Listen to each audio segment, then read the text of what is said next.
Ashhadu an la ilaha illallah wa ashhadu anna Muhammadar Rasulullah. I testify that there is no God but God, and I testify that Muhammad is the prophet of God. From the time I was a child, I always believed in God. My parents were Taiwanese immigrants. My mother had gone to a Catholic university, and I don't know that she was really a believing person. I think she said she believed in God, but growing up, we never went to church. But she did have me baptized Catholic just in case. But it wasn't until I was about 25 years old that I decided to really start my search and see if religion or organized religion held anything for me. And at that time, I was an MBA student at Cornell University, and I reached a point in my life when I think most people do, where you just start wondering, what is the point of life? What is the purpose? What is my purpose? What's going to happen to me after I die? And I found myself, surrounded by, incredibly smart and ambitious people who were all kind of in the same boat with me, trying to figure out how to get a better job and, define my success by material standards. How do I get ahead and make the most money possible?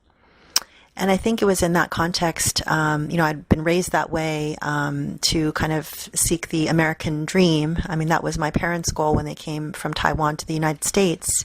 But they had instilled in me, the desire to find that American dream through material success and so forth. But I reached that point where I wondered, is that really all there is? Is my purpose in life just to make as much money as I can and get a good job and all of that, and that's it? So I had a couple of classmates who were Muslim, and this was my first real introduction to actually meeting Muslim people, and they were really nice. But I certainly did have my preconceived, perceptions. I mean, like everyone else at that time, I was suspicious, I guess, maybe a little bit like just, ignorant and not sure of what if Islam and Muslims were something to fear. But I decided to, my classmates were really nice and seemed very normal.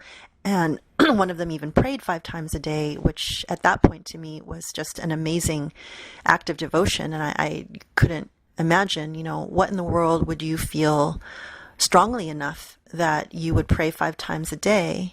And, what kind of a person would actually do that?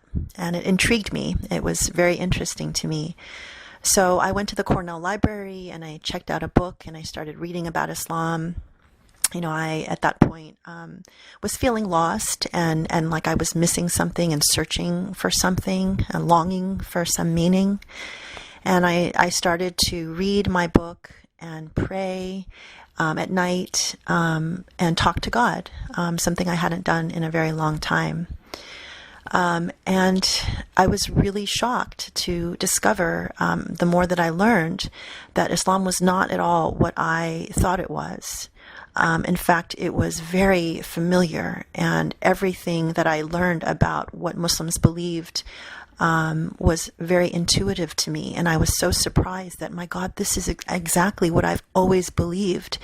The message was about goodness and justice and truth and being kind. And it was just everything that I understood intuitively as what I needed to do to be a good person. But of course, the thing that held me back from becoming Muslim for another, 2 years was overcoming all of those preconceived notions and all of the questions that I had in my mind about, but isn't Islam supposed to be like, a scary religion? Don't they ask crazy things of their followers? But the more that I dug in, the more that I read, the more that I learned, the more I realized that no, this faith is something very different than what it appears. And ultimately, it would take me about 2.5 years to make the decision and to make the leap to become Muslim. And now, 25 years later, it is the greatest blessing that I believe God has given me. And the second greatest blessing was actually meeting and marrying my husband after I converted, about a year after I converted, who he's a scholar of Islam, but, one of the foremost, he's very well known fighters for truth and justice, and very active in the human rights field, and has helped me to increase my knowledge and understand that Islam is about justice, it's about love, it's about peace, and it's about beauty. And I've spoken a lot in our educational events about my conversion experience and the journey of going from sort of a place of darkness and fear, especially when it comes to Islam, and emerging to a place of love and light and peace, which is the true message of Islam, and also about justice, of course. So that's what I love about Islam, and I'm dedicated to helping to teach others this beautiful message that was so surprising to me from the very beginning. My name is Grace Song, and thank you very much.